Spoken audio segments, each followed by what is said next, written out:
what it is or what it ain't, I'm gonna let y'all know what I really think. This your boy Go Mouth Short, and I'm gonna get straight down to business. I need everybody to go smash that like button, man. Smash that subscribe button, man. And comment on the channel. And if you really mess with me, man, go ahead and donate $1 to my Cash App. Mag Promo, MAGPROMO. And I'm gonna keep bringing you some quality content. All I do is bring you the latest and the greatest news and information. You know, I got to put the disclaimer out because everything for educational purposes only, and entertainment. But I ain't going to hold you up too much longer. Let me go ahead and play y'all some new content. Tory Lanez trial, we had opening statements. Opening statements are still actually going. We had to pause midway through for lunch. Better than TV. If you watch the prosecution's opening statement, you would say guilty. If you then watch the defense's opening statement, you would say, what the hell is the prosecution thinking, charging him?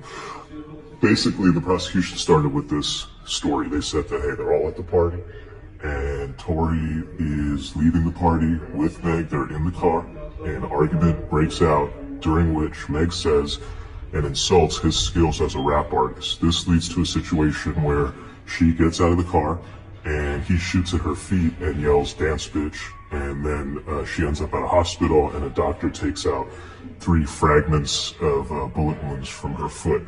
Now, if you just, and the prosecution says that Kelsey, the other woman in the car, is going to testify that Tory shot Meg, and Kelsey has a text message where she texts somebody that, hey, Tory shot Meg. And then the rest of the prosecution. Sheesh, man, y'all heard that, man. Let me play y'all a little bit more of the clip, man. And y'all get in them comments and let me know what y'all think about it. Just chill. Case is based on all these calls and texts where Tory's like, oh, I'm so sorry, oh, I'm so drunk. He never says that I shot him. He's like, oh, I'm so sorry, I'm so drunk. So question what he's apologizing for. So that's the prosecution's case. Seems pretty easy. Then the defense comes up, and man, it gets spicy. First, the defense goes, they're not telling you about half of what's going on. The most important thing they're not telling you about an eyewitness who saw 2 women fighting, Kelsey and Meg. And so let's talk about why them 2 are fighting. Let's talk about how she was in the front seat. The gun was caught in the front seat. Let's talk about how she might have gunpowder. She does have gunpowder. Let's talk about how this has nothing to do with the fight between Tory and Meg and everything to do with the fight between Meg and Kelsey. And then the defense starts dropping the bombs. He basically says this, that they're in the car. Yeah, they left. But do you know why they left? They left because Kylie and Tory were in the pool together. And Kelsey and Meg both felt some type of way about that, to the point that Meg felt really some type of way about that. And she was really trying to go, to the point that eventually, because of how Meg is acting, this is according to the defense, Kylie Jenner goes to Meg Thee Stallion and says, it's time for you to leave. They all leave.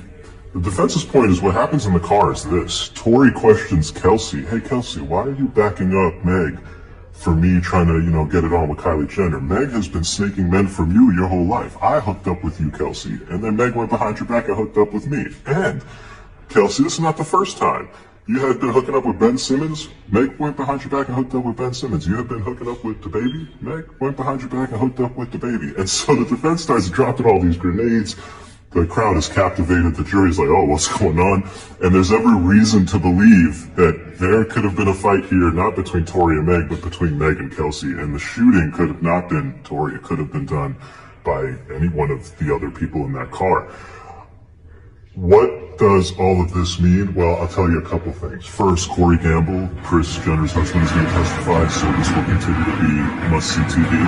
2, the judge is terrific. I expect a very fair trial. The lawyers on the defense side